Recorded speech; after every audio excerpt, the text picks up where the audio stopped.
juga big impact of joining organization for me gitu. Jadi apa sih impact yang udah organisasi atau mengikuti organisasi berikan kepada diriku sendiri.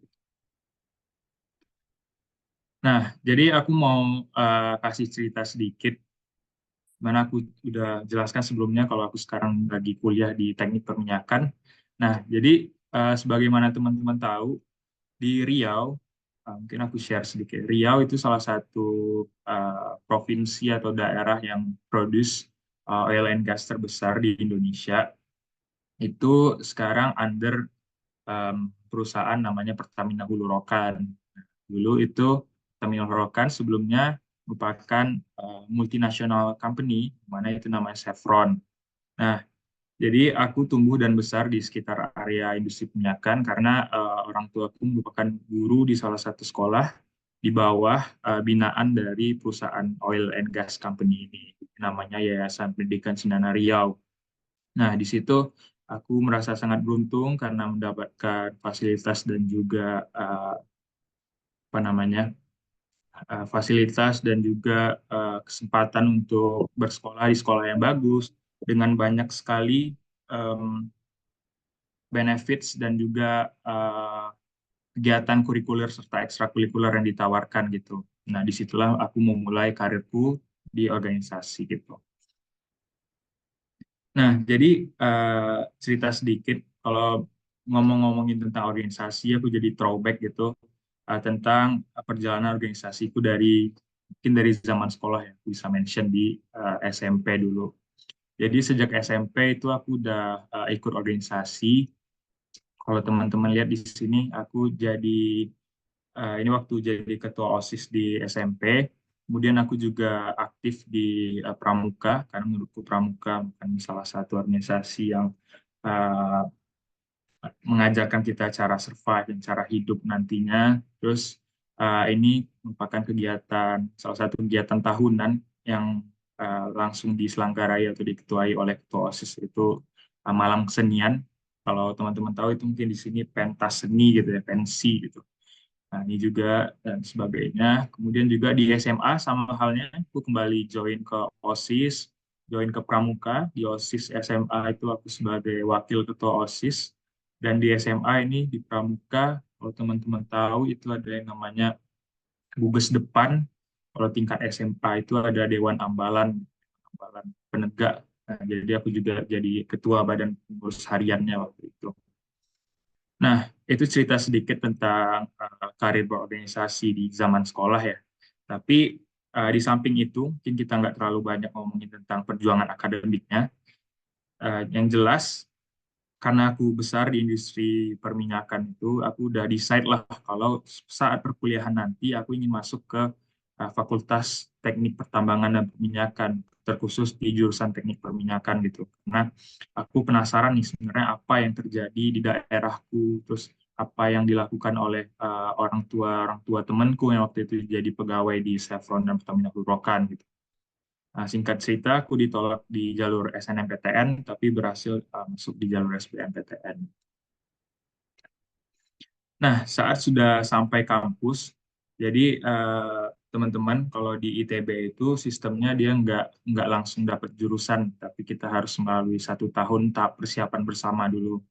Jadi disitulah aku istilahnya coba kembali mengikuti organisasi dan juga penelitian-penelitian yang disediakan di kampus, terutama juga karena waktu itu sempat COVID ya, selama aku SMA itu kelas 2, kelas 3, dan 1 semester di kuliah itu COVID, dan udah lama nggak berkegiatan secara offline gitu. Jadi aku coba ikutin semua kesempatan yang ada dengan waktu yang tersedia gitu. Nah, di sini salah satu contohnya aku ikut ITBN Journey to Riau dan Kepri, itu under um, unit kebudayaan Melayu Riau, itu di mana kita pergi ke sekolah-sekolah di daerah kita untuk menjelaskan tentang ITB dan segala macam. Dan aku juga jadi panitia di OSKM. OSKM itu kayak penyambutan mahasiswa baru, terus juga menjadi trainer di Character Development Training, dan banyak lagi sebenarnya. Kalau teman-teman lihat di sini, itu kan kampanye aku waktu mencalonkan menjadi ketua angkatan di fakultasku di angkatan 2021. Tapi waktu itu belum rezekinya. Dan ya banyaklah yang aku ikutin sampai sebelumnya aku masuk jurusan gitu. Nggak sebatas cuma di organisasi, tapi juga di kepanitiaan gitu. Nah, kepanitiaan mungkin range yang lebih singkat, sehingga bisa kita ikutin yang macam-macam gitu. Nah, kalau teman-teman penasaran, aku sebenarnya udah ngedetailin setiap pengalaman organisasi dan kepanitiaanku di LinkedIn terutama. Jadi ntar bisa dilihat. Nah, masuk ke tahun kedua gitu di ITB. Nah, itu kita udah dapet jurusan. Jurusan sendiri aku dapet alhamdulillah di teknik perminyakan gitu. Jadi kalau teman-teman tahu di ITB itu harus kita kayak adu-adu performa akademik lagi lah untuk dapetin jurusan yang kita inginkan. Dan alhamdulillah aku udah dapet yang aku inginkan di teknik perminyakan gitu.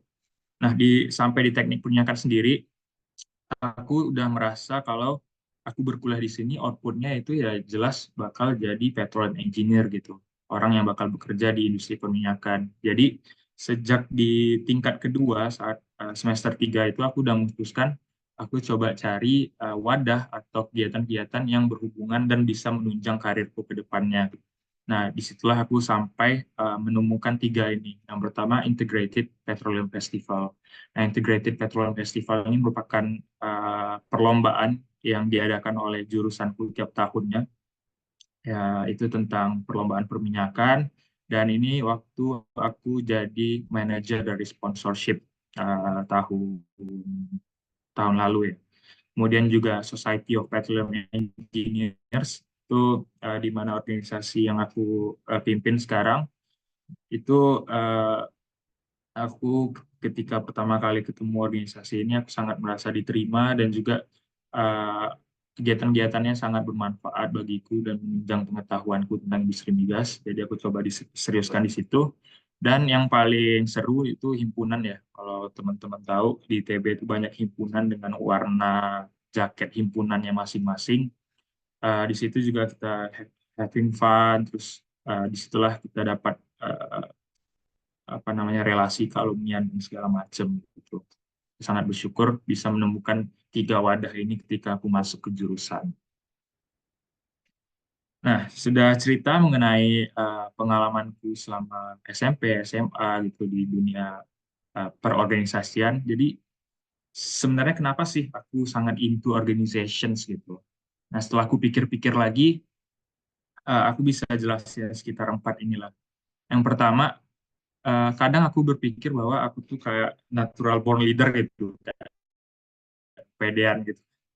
Kayak dari SMP, SMA itu udah banyak kesempatan yang membuat aku bisa memimpin sesuatu kelompok atau organisasi gitu. Seperti yang udah saya jelaskan tadi jadi ketua OSIS dan sekarang presiden di organisasiku.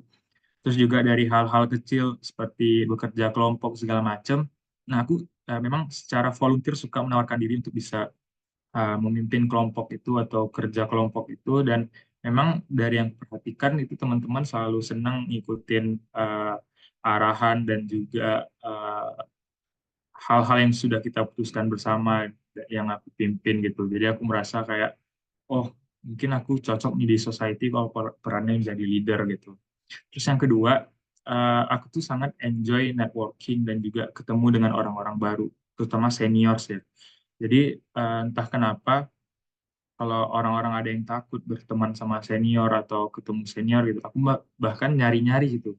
Karena mereka istilahnya udah lebih lama hidup dari kita, terus ceritanya pasti udah lebih banyak dan hal-hal yang kita lalui sekarang rata-rata sudah dilalui juga oleh mereka gitu. Jadi dengan ekoorganisasi aku bisa ke-expose dengan mereka dan bisa dapat cerita-cerita mereka gitu.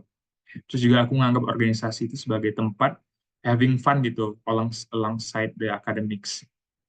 Ya, aku sendiri merasa cukup overwhelmed gitu ketika berkuliah di ITB, terutama di tahun pertama ya, di mana kita harus belajar tentang matematika, kalkulus, fisika, juga kimia, yang mana aku sangat kayak merasa ini kapan sih sebenarnya belajar perminyakannya gitu.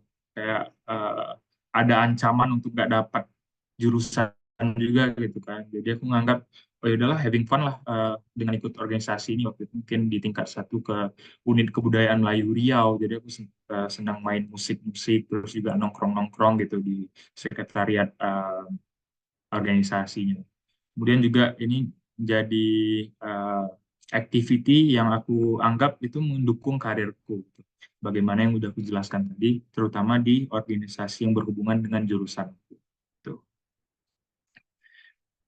Nah, selain alasan-alasan yang sudah aku berikan tadi, ada drive-nya, tapi aku juga ada prinsip-prinsip dalam hidup yang selalu aku ikutin gitu. Nah, adapun aku bisa ringkas jadi tiga di sini. Yang pertama, aku merasa bahwa setiap positive action yang kita ambil itu pasti ada manfaatnya. Jadi kalau ada yang bilang, organisasi itu buang-buang waktu doang atau kayak ngabisin tenaga, menurutku enggak. Pasti ada hal positif yang kita ambil di situ gitu. Baik itu yang dirasakan secara langsung ataupun nanti dirasakannya gitu. Terus yang kedua, aku punya prinsip bahwa kitalah yang harus mengukir jalur kita sendiri gitu. Jangan ikutin orang, terus harus punya alasan kenapa kita mengambil suatu langkah gitu. Karena ini jadi apa ya kayak bias gitu. Kadang apa yang orang ambil atau orang lakukan sesuatu kegiatan gitu, kita nggak tahu apa motivasi di balik itu gitu. Apakah ya apa ya kalau join organisasi gitu dia join ke suatu organisasi A ternyata dia kayak merasa aman ke sana karena sebenarnya udah ada kenalan atau orang dalam di sana dan segala macam. Nah, dari tingkat perkuliahan pun udah akan terjadi seperti itu, apalagi nanti ke dunia kerja. Jadi aku punya prinsip ya kitalah yang ukir jalan kita sendiri. Kita harus kuasai dan hebat di jalur kita itu sendiri karena belum tentu kita punya safety net seperti mereka gitu. Itu yang kedua. Terus yang ketiga, jadilah orang yang selalu bisa ngasih hal-hal positif ke orang sekitar gitu. Nah, ini mungkin implementasinya seperti yang aku coba lakukan sekarang. Ketika aku dimintai untuk menjadi pembicara, ya aku coba sebisa mungkin menyiapkan hal-hal yang terbaik dan juga memberikan informasi yang aku bisa sebisanya gitu. Nah, tapi di luar motivasi dan prinsip yang telah aku berikan tadi, tetap menurutku kita harus punya role model dan inspiration buat kita istilahnya jadi motivasi dan tiru gitu. Nah, kalau bisa aku simpulkan juga, ini ada tiga orang yang kira-kira uh, sangat berimpact lah untuk membuat aku semangat ke depannya. Yang pertama itu ada namanya Bang Lutfan Desmono, itu seniorku di jurusanku angkatan 2015 ya. 2014 sorry, cukup jauh. Sekarang aku 2021, di mana dia sekarang reservoir engineer di ExxonMobil. ExxonMobil ini salah satu perusahaan minyak yang besar juga yang punya lapangan di Cepu itu. Nah, jadi awalnya aku nggak kenal sama dia, cuma ikutin LinkedIn-nya, lihat track record-nya. By the way, dia juga presiden di organisasiku yang sekarang, cuman beberapa tahun lalu gitu. Dan karena aku apa ya ikutin jejaknya, terus juga sering nge-stalk dia. Kalau di LinkedIn kan kelihatan tuh siapa view your story. Akhirnya aku ke notice gitu dan akhirnya bisa kenal. Terus juga sharing-sharing apa-apa aja yang dia lakukan dulu dan kalau waktu bisa diulang apa yang nggak bakal dia lakukan gitu. Terus juga ada yang namanya Bang Abi Lafkin. Nah ini senior di sekolahku yang mengambil studi di Teknik Mesin ITB angkatan 2018. Sekarang dia merupakan konsultan di Kirni gitu. Sangat menarik bagiku karena dia dari latarnya yang keteknikan banget jadi konsultan gitu. Terus dia juga lah yang mengajarkanku atau memberikan pengalaman-pengalaman mengenai berkuliah di ITB. Karena waktu itu dari sekolahku udah mulai jarang yang masuk ITB gitu. Jadi beliau ini salah satu yang aku kenal dan juga dekat gitu. Jadi dia jelasin, oh ntar di ITB gini gini gini, terus ikutin ini itu gitu. Terus aku tanya juga, bener nggak sih rumornya kalau anak ITB itu gini gitu gitu. Aku konfirmasinya ke dia. Gitu. Dan juga dia yang suka dukung aku untuk ikut organisasi-organisasi produktif lainnya gitu. Kemudian yang ketiga ada Bunga Fitri Sartika. Nah, ini kebetulan saudaraku ya. Jadi dia sekarang studi di eh, Geological Science di Texas A&M University Amerika gitu. Nah, dulu dia S1-nya di Teknik Geologi UGM, dan waktu itu karena dia studinya di geologi ketika kuliah dan aku posisinya waktu itu masih SMA, nah dialah yang buat motivasi aku buat belajar ilmu kebumian, dan akhirnya itu yang membuat aku eh, Olimpiade ilmu kebumian gitu waktu SMA. Dan juga akhirnya aku masuk ke jurusan teknik minyakan. Itu salah satu caraku juga biar bisa niru dia tapi enggak di jalur yang sama gitu. Nanti pokoknya industrinya sama lah, tapi jurusan jangan sampai sama gitu. Karena nggak enak kan kalau sama-sama banget ntar dibandingkan ya antar saudara kandung gitu. Gitu. Nah, udah jelasin tadi tentang motivasi, prinsip, dan juga role model gitu. Nah, sebenarnya gimana sih peran organisasi ini sebagai karir catalyzer kita atau mendukung karir development kita gitu.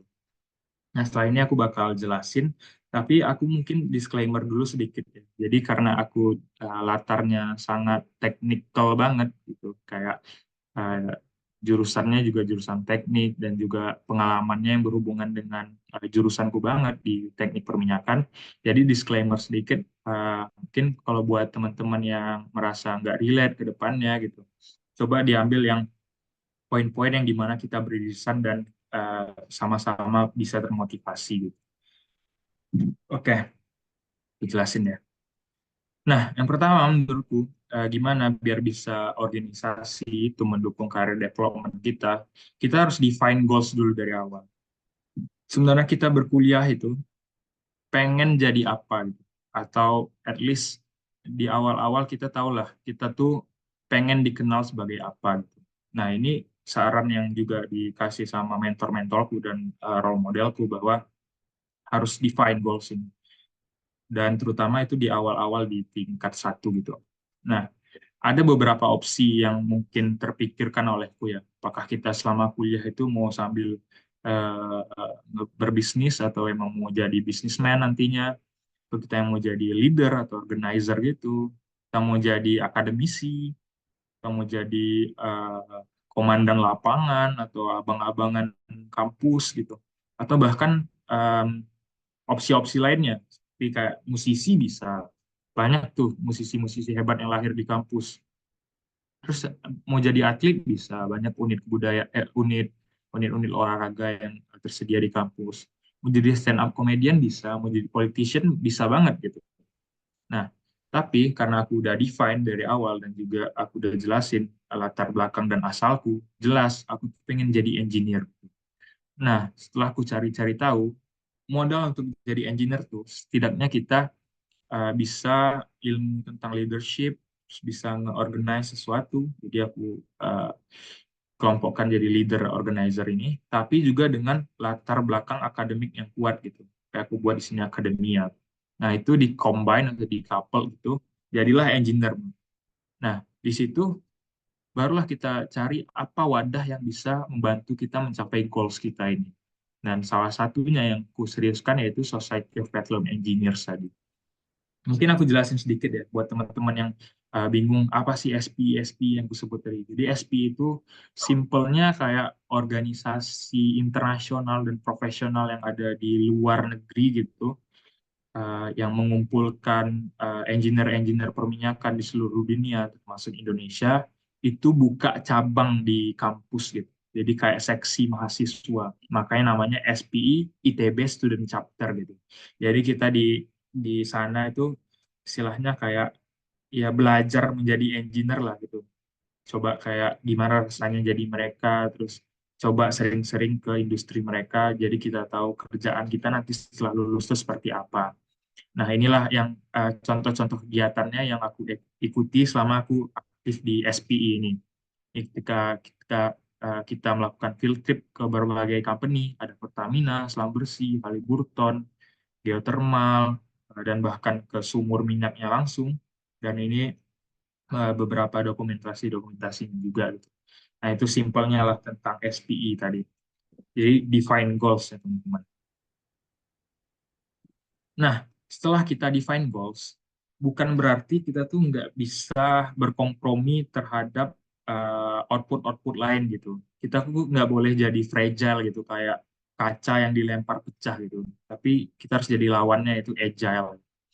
Nah, aku punya dua proof atau dua data lah di sini ya. Jadi ada temanku yang namanya Hirzi dan juga Adit. Jadi Hirzi ini dia teman dekatku juga. Dan waktu masuk ITB, dia waktu itu pengen ambil jurusan uh, sistem dan teknologi informasi gitu di sekolah di STEI, Sekolah Teknik Elektroinformatika ITB. Tapi karena satu dan lain hal, akhirnya dia kelempar ke jurusannya, yaitu di jurusan telekomunikasi gitu. Kelempar jurusan itu bukan hal yang kecil ya. Kayak kita bisa jadinya studi 3 tahun itu di hal yang sangat berbeda dan bahkan karir kita ke depannya itu bisa ditentukan dari jurusan juga kan gitu. Jadi dia kelempar gitu. Tapi singkat cerita dia bisa conquer keadaan itulah dan saat ini dia menjadi ketua himpunan di Ikatan Mahasiswa Telekomunikasi di jurusan dia gitu. Sangat sangat menginspirasiku juga karena itu aku nggak tahu ya kalau misalnya dulu aku nggak serius belajar di teknik di ketika TPB mungkin aku bisa nggak dapat teknik perminyakan gitu. Kalau misalnya aku disuruh studi di jurusan lain, contohnya di teknik pertambangan, nah itu kan udah dua hal yang berbeda dan mungkin aku nggak sanggup melalui itu. Tapi teman-teman aku ini bisa gitu. Dan juga ada yang namanya Adit. Sama halnya, Adit juga kelempar jurusan. Dia pengen masuk matematika, tapi dapatnya fisika gitu. Nah, itu kan beda banget ya, matematika dapatnya fisika. Tapi ya dia berhasil conquer juga, walaupun goalsnya udah ditentukan di awal, tapi takdir tidak berkata seperti itu. Ya akhirnya dia menjadi ketua himpunan juga di himpunan mahasiswa fisika gitu. Di mana yang awalnya dia paling nggak suka fisika atau menghindari jurusan fisika, sekarang dia harus benar-benar memahami ilmu fisika itu sendiri biar bisa menjalankan himpunan dia gitu. Juga keilmuan profesian di jurusan dia gitu. Nah, itu contohnya di pengalaman teman-temanku. Nah, untuk aku sendiri, aku sempat punya dilema gitu. Di awal-awal aku udah sempat decide kalau memang aku tuh pengen ikut ISMA gitu karena udah banyak lah yang menginspirasi gitu di Instagram, di YouTube juga banyak kayak alumni-alumni ISMA yang keren-keren banget gitu. Jadi kalau bisa aku bedah benefits dan disadvantage-nya. Kalau benefits-nya yang pertama pasti kayak itu bisa adding value ke karir kita gitu. Kayak sesuatu yang uh, priceless experience lah gitu dan dimasukin CV kayak keren banget. Terus juga untuk yang target country-nya itu yang berbahasa Inggris, pasti bakal belajar bahasa Inggris lebih cepat gitu, karena kita bakal tinggal di negeri orang itu dan menjalankan kehidupan seperti orang luar lah. Kemudian juga kita bisa going to places for free gitu, karena dibeasiswain gitu. Nah, tapi kondisinya saat itu di jurusanku dan juga kondisinya dengan apa yang sedang kujalani gitu. Kalau aku ikut ISMA, ada beberapa disadvantage gitu. Pertama, beasiswa UKT aku bakal di cancel lah dari pemerintah Provinsi Riau itu karena nggak bisa double beasiswa gitu. Dan aku harus jalani kuliah tanpa beasiswa lagi.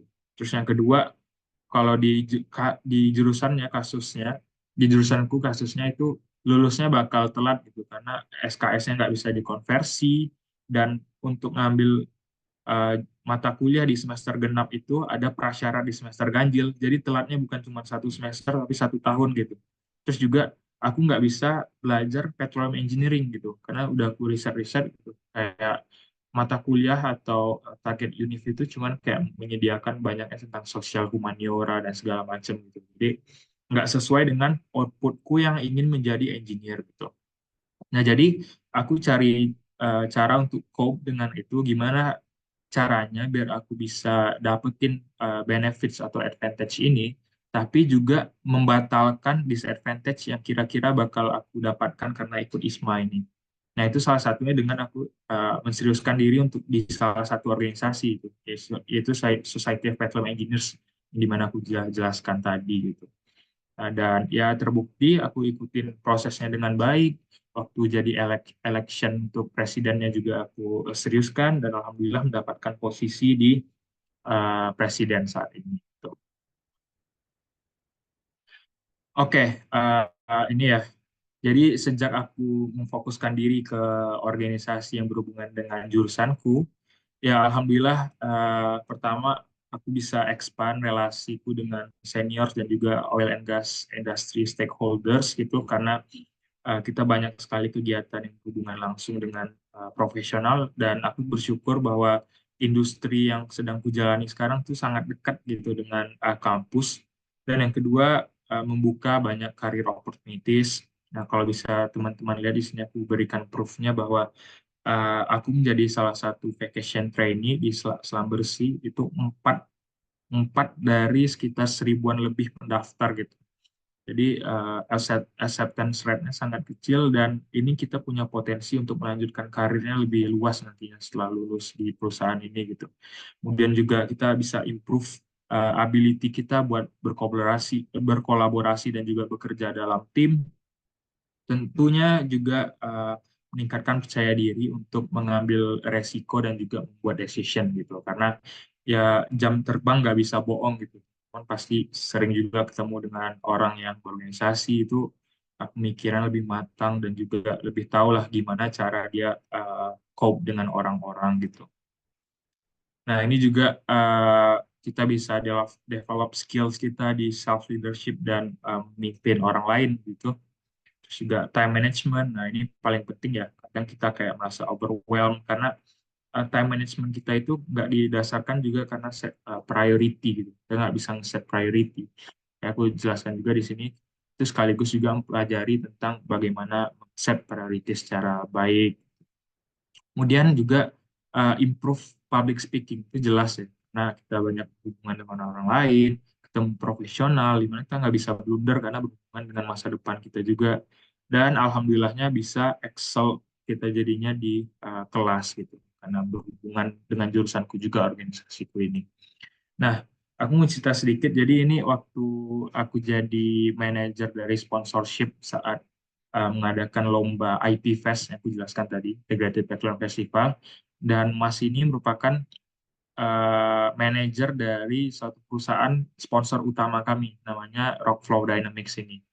Ternyata karena banyak menjalin kerjasama dan relasi ketika mengadakan event ini, akhirnya aku punya kesempatan untuk bisa internship di tempat mereka. Dan saat ini masih kujalani gitu, masih sekitar 2 minggu lagi untuk menyelesaikan internship di Rockflow dan Mix ini. Dan juga karena aku ikut organisasi tersebut, aku bisa ketemu teman-teman dari uh, sepulau Jawa lah. Ini pertemuan presiden dan vice presiden dari SPI sepulau Jawa itu ada yang dari Unpad, ada yang dari Pemaka Migas, ada yang dari UI, dari Universitas Pertamina, UPN dan segala macam. Terus juga waktu Pertamina Goes to Campus, Pertamina Goes to ITB, aku punya kesempatan juga untuk langsung komunikasi dengan manajernya dan wawancarai itu untuk jadikan konten di Instagram kami. Kemudian juga alhamdulillah karena apa namanya kesempatan internship itu dan juga pengalaman profesional yang banyak gitu. Aku jadi lebih paham untuk pelajari materi di kelas dan di semester 5 lalu aku mendapatkan penghargaan karena IP sempurna gitu dan aku dimintain untuk ya, jadi perwakilan untuk sampaikan speech dari mahasiswa-mahasiswa berprestasi ini gitu. Alhamdulillah. Nah, ini masuk ke observasi sekitarku ya. Jadi dari yang kuamati gitu, ada approach yang berbeda dari teman-teman yang biasa mengikuti organisasi dan yang tidak menurutku gitu. Jadi di sepengalamanku gitu, biasanya orang yang udah biasa ikut itu lebih terbuka terhadap orang baru dan kesempatan-kesempatan baru. Dia nggak segan untuk approach orang baru dan juga uh, opportunity atau kesempatan-kesempatan yang ada itu pasti dilihat untuk sebagai kesempatan untuk mengembangkan dirinya lebih jauh dan untuk upscale lah gitu. Kemudian biasanya mereka juga suka lebih bekerja dengan tulus gitu, nggak terlalu minta imbalan gitu yang aku pahami ya. dan juga sangat proaktif dan bisa beradaptasi dengan situasi yang berbeda karena kegiatan-kegiatannya untuk menuntun rata-rata seperti itu gitu. Dan juga biasanya lebih percaya diri dalam mengambil keputusan dan resiko sebagaimana yang sudah aku jelaskan tadi. Nah, mungkin ada yang bertanya gitu, terutama mungkin dari teman-teman di universitas lain atau yang backgroundnya di sosial humaniora gitu. Gimana kalau misalnya kita langsung internship aja atau exchange gitu? Ini sempat jadi perdebatan dan banyak sekali kontennya di sosial media. Bukannya itu lebih banyak benefits-nya gitu. Nah, mungkin ada benernya, tapi kalau berbicara di kondisi seperti industri aku atau di jurusanku, memang untuk bisa internship itu harus punya apa ya, dasar-dasar yang kuat yang biasanya ditumbuhkan dan didapatkan itu di kampus, terutama di organisasi. Karena menurutku internship itu kan jatuhnya kita join ke dunia profesional, dunia kerjaan gitu. Dan untuk bisa sampai di sana, menurutku kita harus udah siap dinilai dan harus punya bekal gitu. Kayak kalau kita ditanyain, kita udah pernah lakuin apa aja gitu, atau pernah apa ya istilahnya, kayak kenal siapa aja di kampus atau udah ngikutin kegiatan apa gitu kalau di interview lah. Jadi disitulah kita nge-build value dan juga experience kita gitu dari organisasi. Jadi kita menghadapi interview-interview seperti itu, walaupun satu pengalaman kita tapi memang dalam dan tulus dalam ngerjain, pasti nanti ke depannya bakal lebih enak dan lebih jujur gitu menjelaskannya. Kemudian untuk exchange sendiri, nah ini merupakan hal yang bagus menurutku. Cuman seperti yang aku jelaskan sebelumnya, di industri dan apa ya, dan jurusanku itu kayak nggak terlalu support lah untuk itu karena lebih banyak resiko atau disadvantage-nya seperti telat kelulusan segala macam gitu dan juga pembiayaan segala macam yang buat aku nggak bisa terlalu ke arah sana. Tapi kalau bisa, I would love to do that. Dan aku juga saranin teman-teman untuk ngambil kesempatan exchange atau internship sesegera mungkin karena ya kalau bisa kenapa tidak gitu. Dan salah satu alasannya lagi kayak kenapa harus mulai organisasi dulu sebelum melakukan internship menurutku. Mungkin ini kondisinya juga di jurusanku ya, yaitu kita disatukan oleh himpunan yang mana untuk masuk himpunan itu dulu ada ya semacam ospek-ospeknya lah gitu. Dan itu memang udah dilalui juga dari orang angkatan-angkatan dulu gitu, dari tahun 70, dari tahun 80, sama halnya. Jadi kita istilahnya kayak disatu nasibkan di sana, jadi ada cerita yang bisa di-share, terus juga apa ya asik kayak drive apa bridge-nya ke alumni gitu ya cerita-cerita tentang itu gimana di himpunan segala macam jadi ada salah satu apa ya advantage yang aku rasain juga berkuliah di ITB dan di jurusanku sekarang yaitu kealumnian yang kuat. Nah kalau memang kondisinya berbeda di teman-teman ya menurutku teman-teman harus define goals sendiri dan cari tahu gimana cara bisa menghadapi challenges itu gitu. Nah, ini mungkin kalau bisa kita masuk ke teori-teori sedikit ya selain dari pengalaman yang sudah aku berikan tadi dan juga advantage yang singkat gitu. Ini ada 56 foundational skills yang bisa membantu kita sebagai citizen itu untuk uh, bisa sukses lah di dunia kerja yang berat ke depannya. Ini aku ambil dari McKinsey & Company. Itu dibagi lagi menjadi kognitif, interpersonal, self leadership dan juga di digital gitu. Nah, yang menurutku sebagian besar dari sini itu bisa kita dapatkan selama masa kuliah gitu. Dimana uh, menurutku ya waktu di kuliah itu bisa dimanfaatkan sebaik-baiknya, baik itu mengikuti kegiatan akademik di kelas, menjadi asisten misal atau ikut organisasi terutama gitu. Itu bisa didapatkan gitu. Tergantung teman-teman mau masuk atau mengarah ke ranah-ranah mana nih organisasinya. Tuh. Selain soft skills, hard skills juga insya Allah bakal didapatkan. Gitu.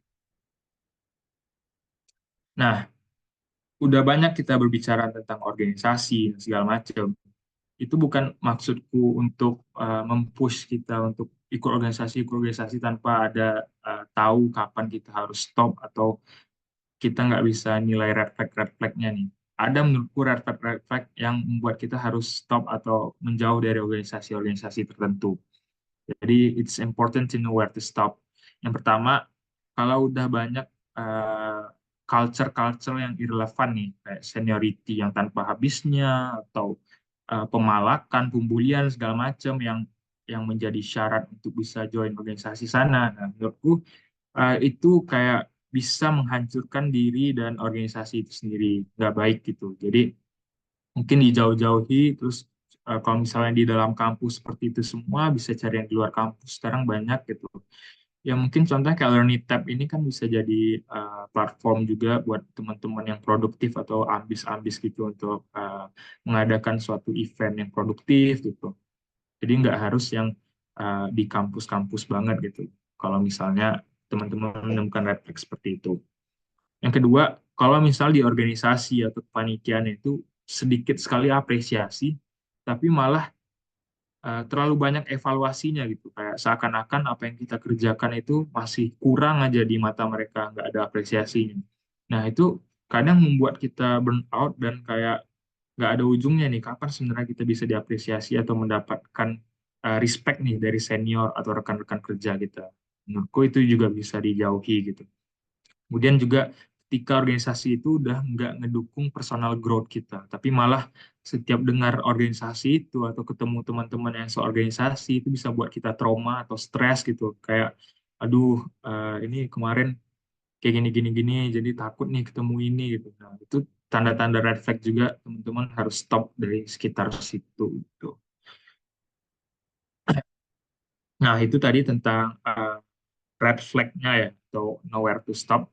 Tapi kembali lagi, karena isinya aku sebagai pembicara yang ngomongin tentang organisasi, uh, ada hal-hal juga yang menjadi evaluasi bagi diriku karena ada porsi-porsi yang kurang lah di bidang-bidang lain.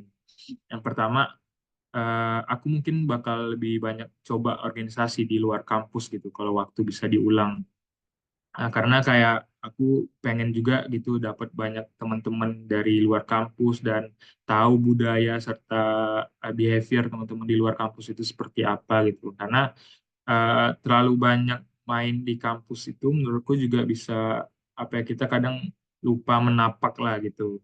Terus juga banyak organisasi sekarang yang udah berhubungan dengan leadership leadership dan productivity. Nah, itu menurutku hal yang bagus juga, gitu. Nggak harus tentang keilmuan-ilmuwan banget gitu. Tapi tentang productivity, leadership itu bisa membantu. Terus yang kedua, aku tuh mungkin kalau menjalankan suatu kegiatan itu baiknya bisa diturunkan energi aktivasinya. Atau secara simpel dibilang kayak nggak harus nunggu mood lah gitu. Karena kayak sekarang itu aku mengerjakan sesuatu banyak banyak sekali energi aktivasi yang dibutuhkan. Contohnya kayak aku harus dengerin beberapa lagu dulu biar hype, atau misalnya harus beli kopi dulu, atau misalnya harus scroll HP dulu 10 menit. Nah, yang mana itu menurutku energi aktivasinya terlalu tinggi untuk kita bisa memulai sesuatu. Seandainya aku bisa menurunkan itu, menurutku bakal lebih bagus dan banyak waktu kita bisa di-spend untuk hal-hal yang lebih produktif gitu. Nah, yang ketiga, karena aku coba untuk balance antara dunia akademik dan juga dunia organisasi gitu, soft skill dan lain-lain. Menurutku aku masih bisa improve lagi waktuku untuk coba eh, berkompetisi di dunia engineering gitu. Entah ikut oil and gas competition dan segala macam, business competition gitu. Yang mana itu belum kulakukan sekarang karena eh, ya itu aku coba balancekan dunia akademik dan organisasi jadinya ada hal yang kukorbankan, tapi di tingkat akhir mungkin aku rencananya bakal lebih coba tentang kompetisi dan segala macam. Terus yang pasti ini hal yang simple tapi penting ya, mungkin bisa paying more attention ke physical health dan pola makan gitu, karena kadang kita sibuk organisasi atau buat teman-teman yang lain sibuk lomba segala macam, jadinya jarang olahraga, berat badan nggak teratur, terus juga pola makan sembarangan. Itu udah kurasakan gitu ketika dulu election, zaman-zaman election untuk jadi presiden ini, aku sampai mah dan segala macam yang buat juga uh, lebih rentan aku ke depannya untuk kesehatan, yang mana itu bakal mempengaruhi karir juga kalau misalnya ntar kita ada uh, check up untuk kesehatan. Jadi itu harus tetap dijaga teman-teman. Nah, mungkin itu aja yang bisa aku sampaikan. Kita udah mulai tadi tentang organizational journey, terus motivasiku, tentang role model, terus juga apa benefits yang aku dapatkan, terus juga skill-skill yang sekiranya penting, dan juga evaluasi dari diriku sendiri.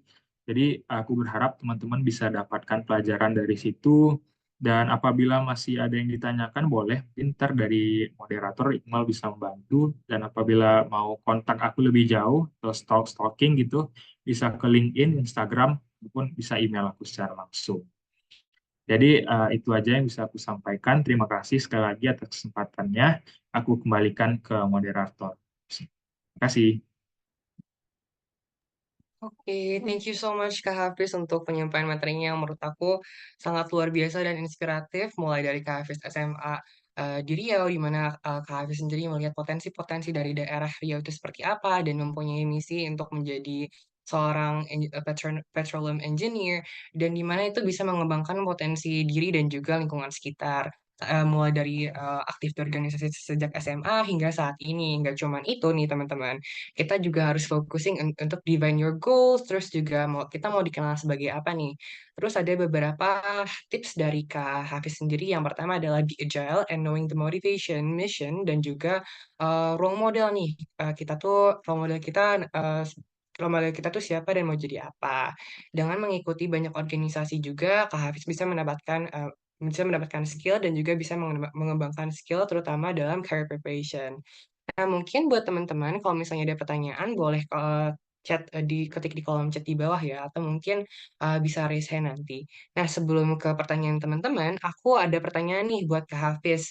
Tadi Kak Hafiz ikut banyak banget kegiatan organisasi di teknik perminyakan, terutama dalam organisasi-organisasi perminyakan di ITB, kira-kira 3 sampai 4 organisasi ya kalau nggak salah. Nah, dampak positif apa aja sih yang dirasakan Kak Hafiz terutama dalam self development? Oke, makasih Iqmal atas pertanyaannya. Mungkin aku bisa sambil buka slide-nya lagi ya. Untuk self-development, aku udah jelasin juga sedikit nanti dengan poin-poin yang sebelah kanan. Tapi yang sangat berimpact juga menurutku salah satunya itu aku jadi lebih apa ya, lebih enggak deg-degan kalau misalnya ketemu orang profesional ataupun di undang-undang kayak seperti ini. Aku sebenarnya nggak terlalu deg-degan gitu karena sudah banyak hal-hal yang dilalui dari itu. Nah, itu menurutku sangat berbeda di mana ketika aku dulu masih SMP atau tingkat 1 di masa kuliah gitu. Mana rasanya setiap mau mulai sesuatu nih, misalnya ada acara penting paginya, malamnya itu berdebar-debar gitu, kayak apa ya, jadinya kayak nggak enjoy gitu dan gampang cemas gitu. Nah, dengan banyak ikuti organisasi juga, terus juga waktu yang udah aku spend untuk melakukan event organizing gitu. Jadi kayak sekarang itu jadi lebih enjoy dan bisa tenang menghadapi hal-hal yang penting gitu. Karena kalau terkadang menurutku ketika kita sudah cemas gitu, semuanya bisa blank gitu. Nggak tahu apa yang mau dijelasin atau bahkan untuk menyampaikan materi pun jadinya kita butuh teks yang benar-benar perlu kata per katanya gitu. Nah, dulu aku sempat di fase seperti itu. Cuman sekarang dengan gambar-gambar aja gitu, dan juga karena udah sering menghadapi orang-orang gitu, sekarang jadi lebih tahu cara berkomunikasi secara baik dan nggak deg-degan menghadapi sesuatu gitu. Terus ya time management, skill itu yang penting, dan priority-nya kita sekarang udah, aku jadi lebih tahu lah gimana misalnya kalau dihadapkan suatu hal secara bersamaan, apa yang harus dilakukan duluan, terus juga apa yang harus dikorbankan gitu, segala macam. Mungkin kira-kira itulah yang bisa aku sampaikan juga di poin-poin slide ini, Iqmal. Makasih.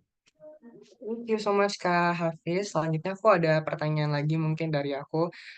Karena Kak Hafiz ikut banyak organisasi nih, terutama di dalam jurusannya yaitu teknik perminyakan. Kira-kira ada beberapa tantangan atau hambatan nggak sih selama mengikuti organisasi tersebut? Kalau misalnya ada, gimana nih cara mengatasi tantangan tersebut?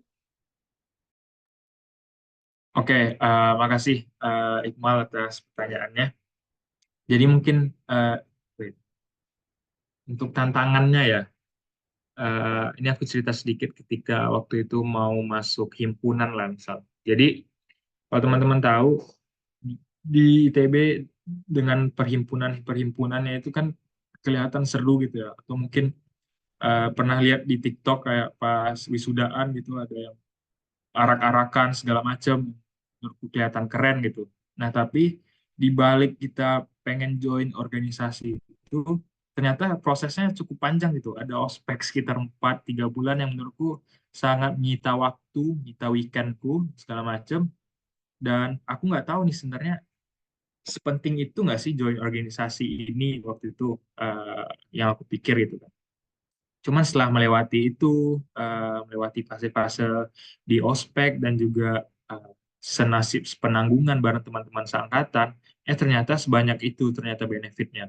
Terutama di organisasi kayak himpunan itu nge-cover kayak kebutuhan dasar kita lah, kayak drive akademik, kemudian juga info-info beasiswa, info-info lomba itu diinfokan semua, terus juga kayak kealumnian gitu, banyak acara-acara yang mempertemukan kita dengan alumni, terus juga banyak karir opportunities yang ternyata datang dari grup-grup himpunan dan grup-grup kita bareng alumni seperti itu. Jadi ya itu yang bisa aku jelaskan. Challenge-nya ternyata ada beberapa organisasi yang nggak bisa dimasukin secara langsung, butuh proses-proses yang panjang, tapi ternyata worth it. Tapi kalau serasanya teman-teman, menurutku sekarang kan organisasi-organisasi produktif itu istilahnya lebih apa ya, lebih nggak banyak syarat masuknya, cuman seleksinya ketat gitu kan. Entah kita butuh skills bahasa Inggris yang lebih bagus, ataupun misalnya ada kayak butuh pengalaman MUN lah, atau pengalaman debating competition gitu-gitu. Nah, di set aja goals-nya dari awal dan kita tahu requirements-requirementsnya dari awal. Jadi ke depannya kita bisa conquer dan dapetin itu. Nah, itu juga yang sedang ku plan sekarang. Aku sangat pengen untuk join YLI ini sebenarnya, yang Leaders for Indonesia. Itu salah satu inspirasinya dari sorry, dari mentorku atau role modelku ini. Dia juga mantan YLI. Bang Abi ini juga, dan menurutku itu salah satu platform yang bagus gitu. Dan saat saat pembukaan pendaftaran lalu, menurutku aku juga belum punya pengalaman sebanyak itu, terutama dalam leadership, karena waktu itu aku belum jadi presiden di SPI ini. Nah, salah satu langkah yang aku ambil untuk jadi presiden ini ya untuk bisa join the next my next step gitu, salah satunya YLI. Jadi itu makanya aku merasa penting untuk define goals tadi dari awal gitu, Iqbal, biar tahu ke depannya. Oke, thank you Kak Hafiz. Mungkin itu pertanyaan dari aku nih. Mungkin dari teman-teman kalau misalnya ada pertanyaan boleh langsung raise hand atau boleh ketik di kolom komentar ya. Nah, kebetulan ini ada pertanyaan dari Kak Adrian Sumbangunson. Aku izin baca ya Kak. Halo Kak, saya mahasiswa Teknik Geologi semester 3 Kak. Jujur, saya bingung menentukan karir ke arah mana karena geologi terlalu luas. Tidak spesifik seperti teknik perminyakan. Action apa yang harus saya lakukan dari sekarang? Mungkin boleh Kak Hafiz. Oke, terima kasih Adrian atas pertanyaannya dan Iqbal atas kesempatannya. Ya, ini cukup teknikal ya, berhubungan dengan apa ya, karir dan spesifik karir gitu. Nah, kamu mahasiswa teknik geologi. Nah, menurutku apa ya, masih you still got time gitu, semester 3 untuk cari tahu apa yang ingin kamu mau. Nah, salah satunya dengan ngikutin seminar pagi ini aja, itu udah salah satu langkah kamu untuk ngedefine goals kamu. Menurutku ada plus minusnya memang kalau kita memilih suatu keilmuan atau jurusan yang cukup luas. Pertama, jadinya kayak kondisi kamu sekarang, bingung sebenarnya mau spesifik ke arah mana gitu. Tapi menurutku kamu udah di right track kalau misalnya kamu pengen ke industri-industri uh, sumber daya mineral atau non terbarukan. Kamu cukup terbuka untuk industri pertambangan, kamu cukup terbuka dengan industri perminyakan, industri geotermal, sumber air tanah, kemudian konstruksi dan segala macam. Tinggal kamu pilih nih, kamu mau jadi generalis atau spesialis gitu. Kamu jadi generalis, ya pelajari aja semuanya. Memang telan aja pahit-pahit uh, apa yang disuguhkan di mata kuliahnya gitu. Karena ya kamu rencananya mau ngambil semua ranah itu gitu. Tapi ada juga yang risk taker yang mereka merasa kayak, oh mending aku jadi spesialis gitu. Karena kalau aku jadi spesialis, sedikit ilmu ini yang punya, jadi ntar aku bisa dibayar lebih mahal gitu kalau tahu ini gitu. Nah, itu mungkin mindset aku juga ya. Dimana orang waktu itu ngomong kayak teknik perminyakan itu nggak bakal susah lah nyari kerja karena minyak udah mau habis, minyak udah mau habis, minyak udah mau habis dan segala macem. Cuman ya dengan because I did my research gitu dan aku banyak mewawancarai atau ngajak ngobrol beberapa senior atau orang tua temanku yang masih SMA waktu itu kerja di industri perminyakan, ya ternyata masih masih banyak minyak tuh masih banyak dan petroleum engineer itu dibutuhkan gitu.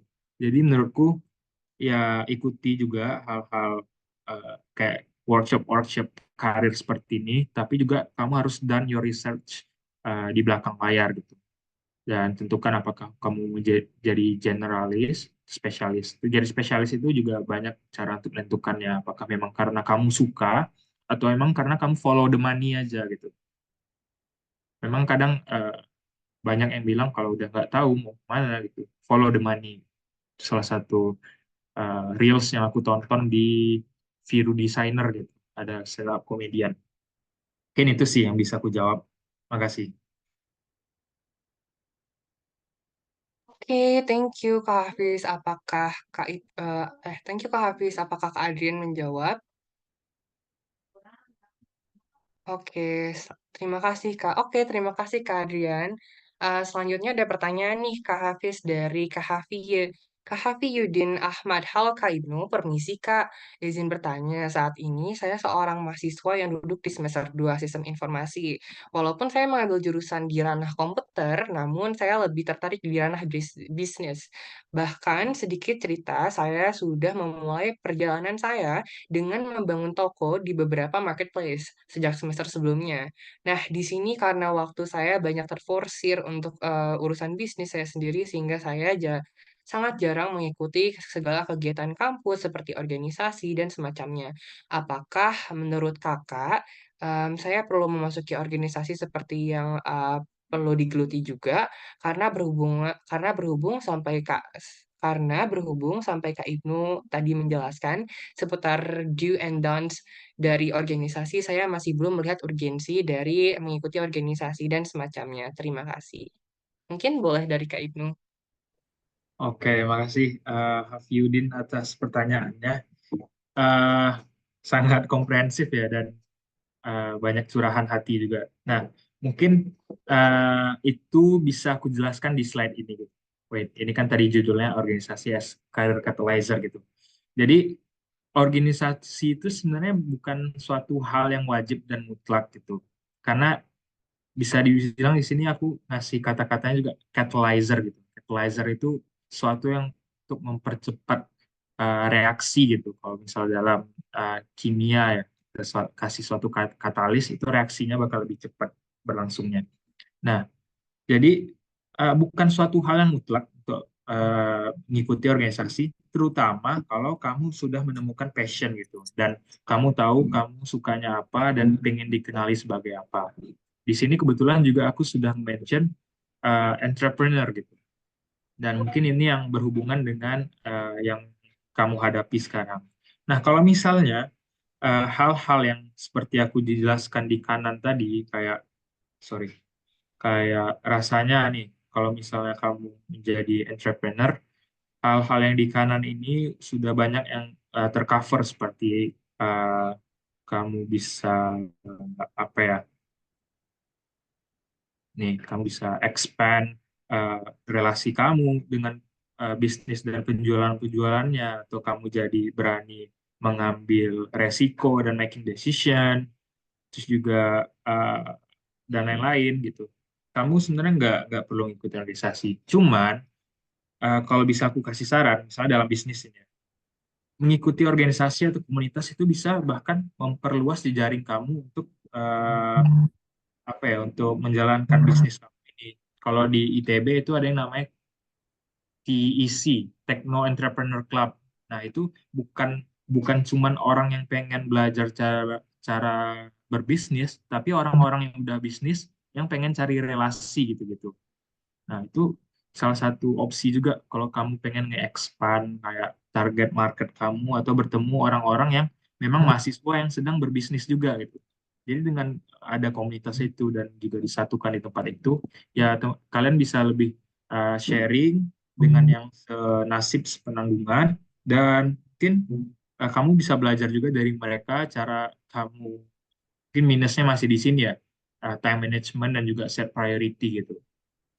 Karena kamu kan lebih ke ya otodidak aja, jadinya cara-cara eh, menghadapi masalah di sela perkuliahannya. Mungkin kalau tentang bisnisnya banget kamu udah ngerti gitu dari YouTube atau dari ya orang tua misalnya segala macam. Tapi yang menjelaskan kondisi dan kesulitan kamu sekarang sambil berbisnis sambil menjalankan kuliah, nah itu nggak banyak kan yang apa namanya yang merasakan itu. Nah, dengan kamu join suatu unit organisasi yang berhubungan dengan bisnis di dunia perkuliahan, mungkin kamu bakal ketemu tuh teman-teman yang senasib dan bisa sharing tentang hal-hal itu. Mungkin urgensi dan pentingnya organisasi di situ menurutku. Jadi bisa mengumpulkan orang-orang yang mempunyai visi dan kondisi yang sama. Gitu sih, Hafiuddin. Kira-kira menjawab nggak ya? Oke, thank you Kak Hafiz. Mungkin kalau misalnya aku bantu simpulkan, organisasi itu penting karena kalau misalnya kita punya passion atau enggak visi misi yang tadi Kak Kak Hafyudin bilang dia sedang focusing in business, but you have any passion in business, boleh banget nih Kak Yudin untuk join di organisasi yang mungkin berkumpulan seperti mahasiswa yang focusing in business seperti itu. Apakah menjawab Kak Hafyudin? Jawab sekali Kak Hafiz, terima kasih banyak. Oke, thank you Kak Hafyudin. Mungkin dari teman-teman ada kira-kira ada yang mau raise hand atau mungkin kayak ada pertanyaan, boleh untuk di raise hand. Oh, di sini udah ada Lonely yang raise hand, boleh untuk Lonely. Oke, terima kasih Fat atas kesempatan untuk bertanya. Juga aku mau nanya ke Kak Ibnu, gimana kira-kira pandangan Kakak tentang hubungan antara pendidikan formal sama pengalaman praktis dalam menunjang kesuksesan Kakak dalam berkarir, terutama di industri minyak dan gas. Karena kan kita juga penting untuk memahami nih, gimana sih pandangan Kakak mengenai keseimbangan dalam pendidikan sama pengalaman secara praktikalnya gitu. Mungkin itu pertanyaan dari aku. Terima kasih. Oke, thank you Loli. Mungkin dari Kak Hafiz boleh untuk dijawab. Oke, makasih Only atas pertanyaannya. Ini sangat menarik ya, pendidikan formal dan juga eh, apa ya, praktis praktis di lapangan itu pengaplikasian. Jadi gini, eh, aku sempat non kayak nonton reels atau baca thread di Twitter gitu yang membahas tentang kayak eh, apakah pendidikan formal dan segala macamnya itu masih penting gitu kalau misalnya output kita tuh pengen jadi pekerja pada akhirnya. Nah, itu aku jawabnya ya sangat penting karena mungkin kita ambilnya di kalau aku kan di sarjana ya. Sarjana itu sebenarnya lebih ke ya pendidikan dan tahu apa ya, tahu seluk-beluknya sebenarnya, bukan cuman hal-hal yang pengaplikasiannya di praktis di dunia kerja gitu. Mungkin untuk yang apa vokasi gitu-gitu, nah itu ada arah lebih besar posisinya untuk bisa menerapkan yang praktis secara langsung karena diharapkan mereka bakal masuk ke dunia kerja lebih cepat. Nah, itu juga yang kurasain sekarang ketika aku melakukan intern di Rockflow Dynamics ini. Jadi kebetulan mentorku juga seniorku angkatan 2008. Jadi juniornya dari Mas ini. Dimana aku ketika sampai di sini, aku berharap kan aku bisa langsung kayak bekerja gitu, kayak mengaplikasikan apa yang sudah aku pelajari di kampus gitu. Jadi perusahaan ini punya produk yang namanya T-Navigator. T-Navigator itu merupakan software perminyakan lah simpelnya. Jadi pas sampai di situ aku udah berharap diinstalin nih license dari T-Navigator ini dan bisa langsung coba-coba klik-klik dan segala macam dengan tutorial yang disediakan di software mereka. Tapi ternyata enggak. Aku di sini 1,5 bulan dan 3 minggu kemarin, pokoknya dari 1 Juli, aku habiskan untuk belajar belajar formal gitu. Jadi aku dikasih materi-materi kalkulus-kalkulusan yang menjelaskan apa sebenarnya yang terjadi di balik software ini. Jadi sebenarnya output dia dan apa namanya alasan dia memberikan aku hal itu dan nggak langsung memberikan akses aku untuk melakukan praktiknya secara praktis gitu, agar aku sebenarnya nggak jadi click engineer gitu. Jadi sebenarnya teman-teman, kalau aku jelasin sedikit di teknik perminyakan itu, pada akhirnya semua hal itu banyak diselesaikan atau ya diselesaikan lah dengan software gitu. Kita tinggal input, klik, tap, jadi semuanya gitu. Nah, dia nggak pengen aku mengharapkan seperti itu karena dari yang dia temui dengan orang-orang intern dan juga fresh graduate yang bekerja di tempat dia dan dari kampus lain, itu memang pengaplikasian atau klik-kliknya mereka cepat. Tahu nih, ini inputnya ini, oh ini outputnya atau eh, error-error dangkalnya tahu nih karena ini. Tapi karena mungkin aku juniornya di kampus yang sama, dia nggak mengharapkan aku seperti itu. Dia nggak pengen aku menjadi click engineer dan harus tahu dulu apa yang terjadi di belakang. Jadi menurutku uh, sangat penting pendidikan formalnya itu, apalagi kalau teknik gitu di industri perminyakan, kalkulus-kalkulusannya harus paham, terus juga gimana membuat sesuatu yang continuous itu menjadi discrete. Nah, itu kan semua harus dipelajari dan nggak bisa langsung praktis klik-kliknya aja gitu. Mungkin itu ya kalau bisa aku jawab hubungannya dengan industri dan ke teknik perminyakan. Mungkin kalau teman-teman yang bocor ya. Mungkin kalau teman-teman yang soshum ya bisa sharing juga lah. Mungkin kayak Iqmal gitu mau sharing boleh juga. Terima kasih. Oke, thank you so much Kak Hafiz. Apakah Lonely menjawab? Oke, Oke, thank you Lonely. Mungkin dari teman-teman yang lain ada yang mau raise hand untuk bertanya atau mungkin kayak ada yang mau bertanya di kolom chat, boleh banget nih teman-teman untuk raise hand. Mungkin dari teman-teman ada yang mau raise hand untuk bertanya pertanyaan tentang organisasi ataupun career development, itu boleh banget ya teman-teman.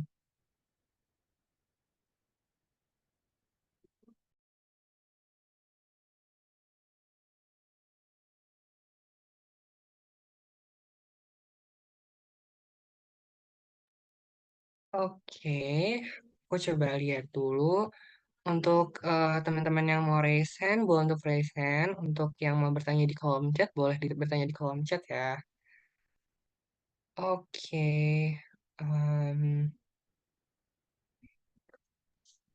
Mungkin sambil ada yang nunggu yang nanya lagi, aku bakal coba liatin ya apa yang aku maksud tadi. Dia nggak memperbolehkan aku untuk langsung cobain softwarenya gitu di dunia kerja gitu. Wait, boleh, boleh Kak, boleh, boleh. ini untuk sharing insight aja sih. Wait, biar kegambar sebenarnya internku atau iniku ngapain. Nih, jadi ini presentasi progres kerja praktikku kemarin. Nah, aku harapannya tuh sebenarnya bisa langsung ngedesain semacam ini dengan softwarenya mereka gitu. Tapi ternyata nggak boleh. aku harus belajar dulu katanya, belajar materi perkuliahan yang ini sebenarnya pengaplikasiannya di semester 8 kalau di mata kuliah di jurusanku gitu. Nah, jadi aku harus tahu dulu nih kenapa industri ini seperti apa gitu. Terus pemposisian eh, software dan juga em, company ini di mana di industri itu. Kemudian aku harus menjelaskan dulu diskritisasinya, gimana komputer itu merubah sesuatu yang continuous menjadi diskrit. Nah, teori-teori seperti ini itu nggak diajarkan di perkuliahan, tapi nggak diajarkan di dunia kerja, tapi adanya di perkuliahan. Jadi ya dia bilang kayak aku belum pantas gitu untuk langsung iniin softwarenya. Kamu belajar dulu materi kuliah kamu. Kalau misalnya kamu belum punya, ini aku kasih dulu pas zamanku kuliah gitu. Jadi itu yang ku jelaskan nih. Kalkulus-kalkulus seperti ini, yang mana menurutku nggak penting gitu kan pada awalnya kira. Ternyata basic dan foundationnya sebenarnya yang dia harapkan dari aku. Barulah aku bisa merasakan untuk ngedesain desain reservoir seperti ini. Ya, jadi insight aja teman-teman. Jadi minyak tuh kira-kira ngalir seperti inilah di bawah tanah gitu. Itu sih Iqmal. Oke, thank you Kak Hafiz. Mungkin aku lihat dari teman-teman tadi masih belum ada pertanyaan dan masih belum ada yang raise hand. Mungkin kalau oke ada Syamil di sini. Boleh Syamil untuk melakukan untuk menanyakan pertanyaan kepada Kak Ibnu. Kepada Syamil dipersilahkan. Oke, makasih banyak buat Kak Iqmal. Sebelumnya terima kasih banyak Kak Ibnu Hafiz atas pemateriannya. Sangat insightful banget buat aku. Mungkin pertanyaan aku di sini seputar organisasi nih ya Kak. Aku mau nanya, kan sebenarnya kalau kita ngambil secara makna, organisasi itu dapat diartikan sebagai kumpulan orang yang memiliki tujuan atau visi yang sama gitu. Nah, tapi mungkin pada kenyataannya, orang-orang tuh ketika decide dalam menentukan organisasi apa yang ingin mereka pilih, mereka banyaknya berlandaskan atas kebutuhan mereka masing-masing. Apalagi mungkin ketika di organisasi kita punya berbagai macam divisi atau departemen, misalkan katakan ada departemen humas, departemen eh, media informasi, di mana mungkin mereka punya latar belakang alasan sendiri masing-masing untuk gabung dalam departemen tertentu gitu, yang mana mungkin bisa jadi ketika atas kebutuhan mereka itu, mereka nggak yang begitu concern terhadap tujuan atau visi dari organisasi itu sebenarnya awalnya hadir gitu.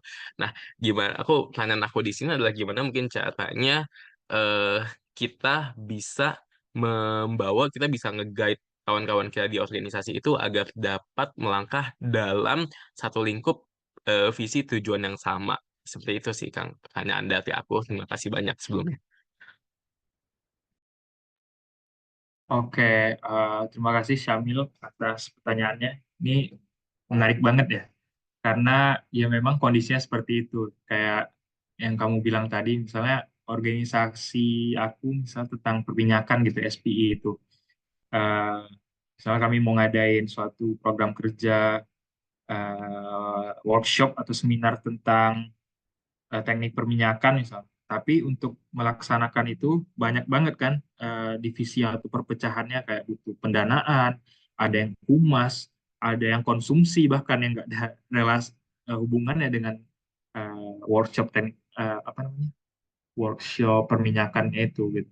Jadi menurutku untuk kita bisa menyelaraskan visi organisasi itu dan juga peran-perannya nanti dipecah ketika pengen eksekusi suatu program kerja, itu kita balik lagi harus bisa manfaatkan waktu-waktu yang disediakan di organisasi itu ketika eksekusi program kerja utamanya gitu.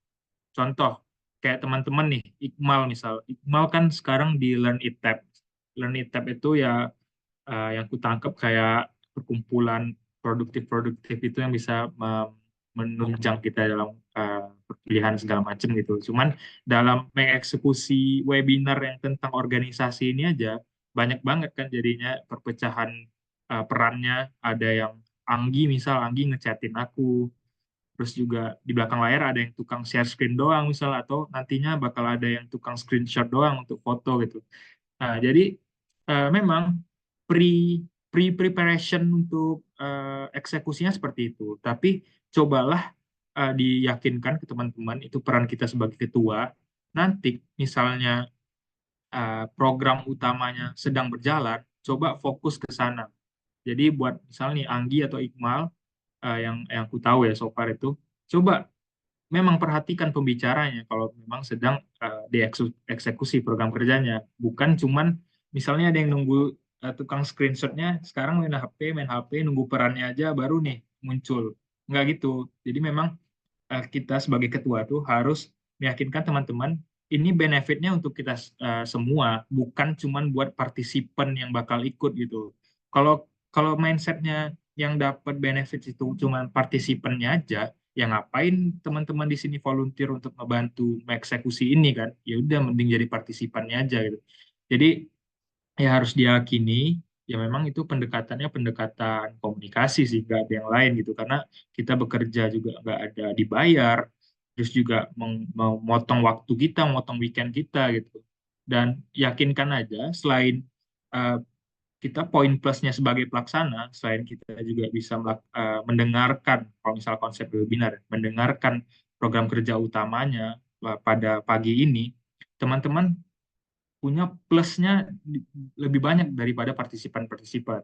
Kalau misalnya yang eh, si Anggi itu yang sebagai LO-nya, dia jadi kenal aku, misal jadi bisa berkomunikasi dengan orang-orang hebat lainnya.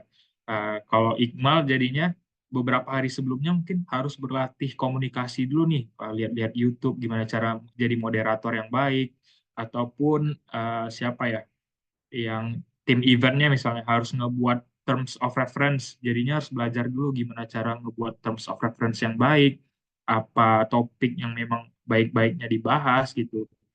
Nggak cuman beberapa topik yang udah dipresentasikan hari ini, tapi juga dia kan udah membandingkan dan survei beberapa topik. Nah, itu jadi poin plus selain juga mendengarkan apa yang kuucapkan pada pagi hari ini gitu. Jadi yakinkan aja kita tuh sebagai pelaksana dan sebagai ya organizer itu dapat 5 poin lah misal. Sedangkan jadi partisipan itu cuma satu gitu. Itu sih yang biasa aku kasih tahu juga ke teman-teman. Karena ya itu memang kondisinya seperti itu.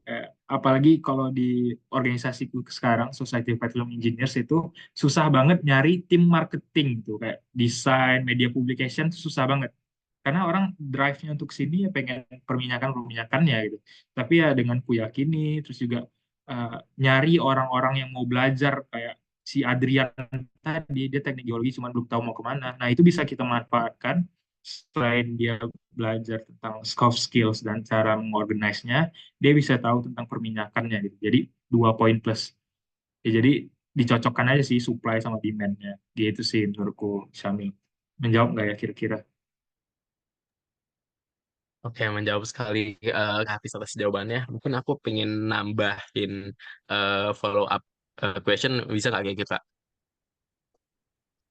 Dari aku boleh, dari Iqmal gimana? Boleh, boleh, boleh. Oke. Oh. Mungkin gini ya, Kak. Mungkin ini masih berkaitan dengan bagaimana kita memberikan impact ke tim di organisasi kita.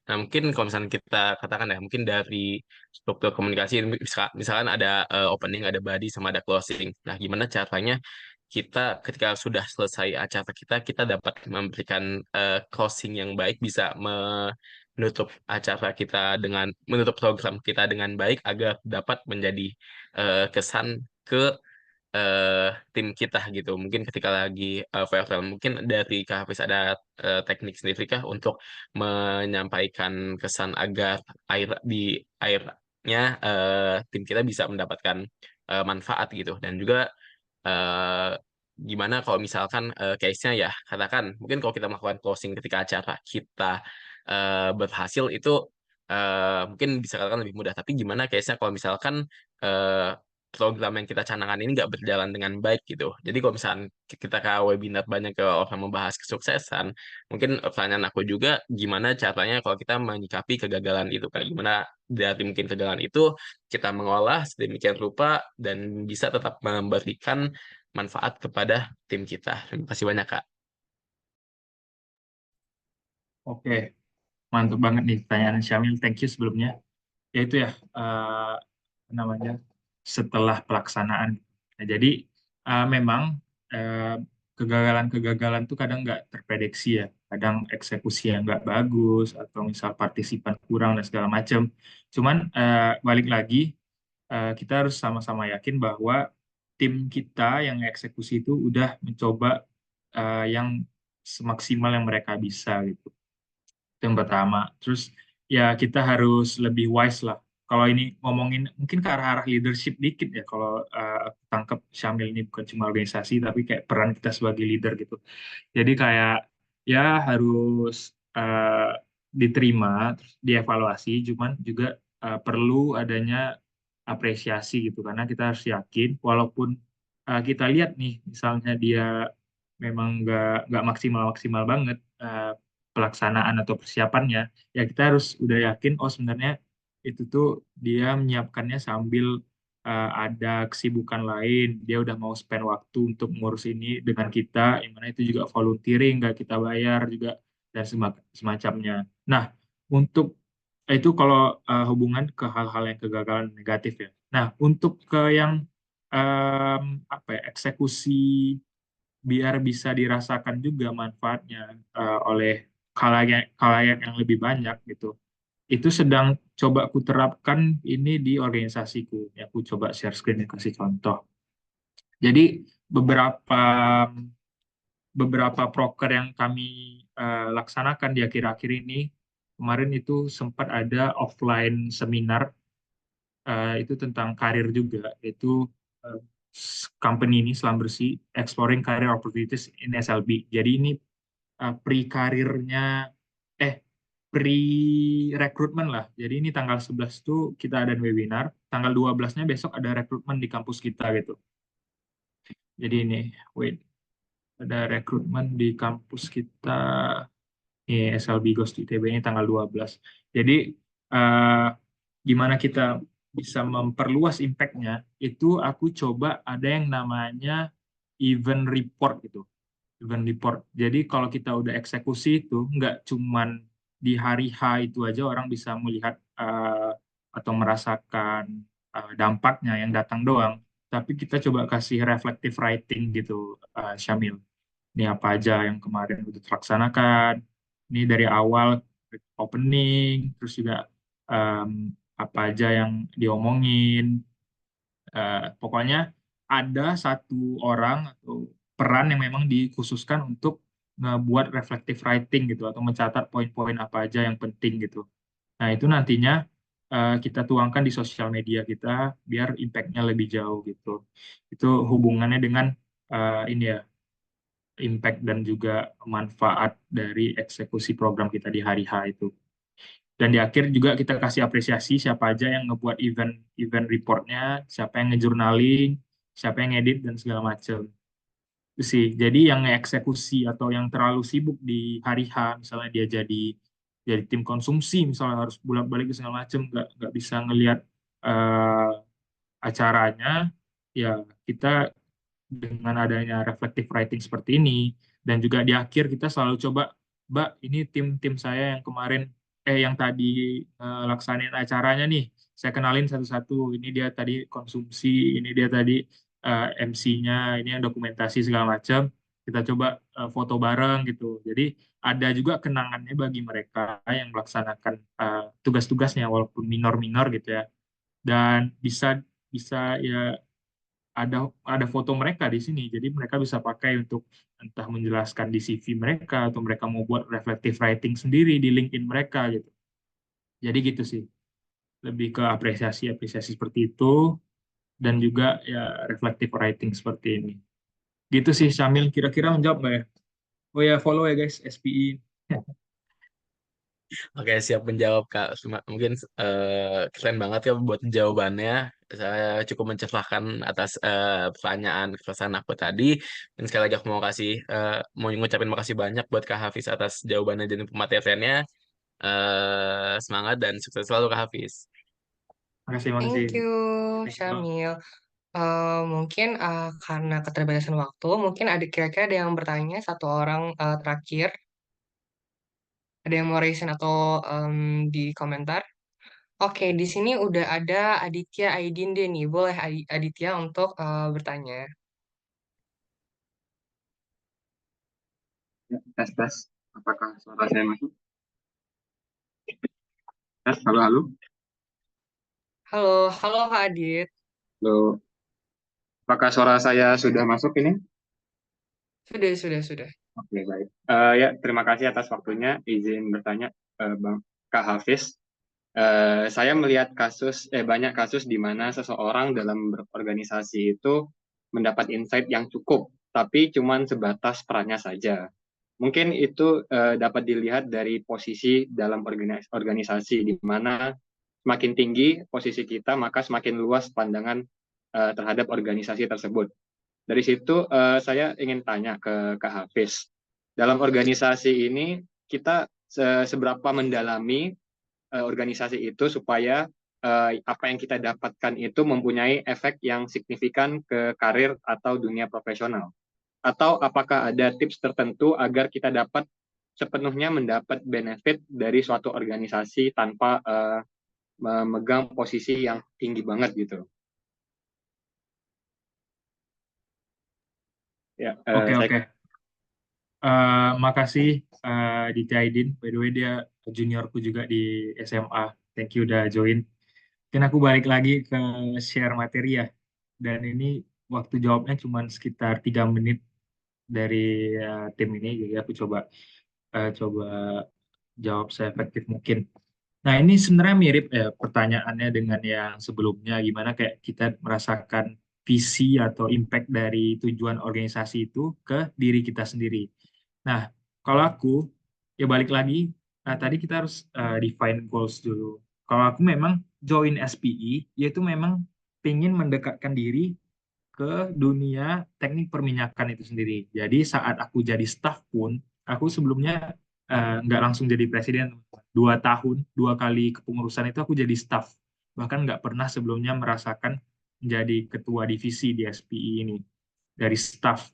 Nah, karena udah jelas aku goals-nya pengen mendekatkan diri ke industri ini, jadi di organisasinya sendiri aku ngambil peran yang sangat mendukung itu, yaitu staff dari field trip. Field trip, jadi field trip itu ya kita ngadain seperti inilah, ngadain company visit, itu kita yang ngurus.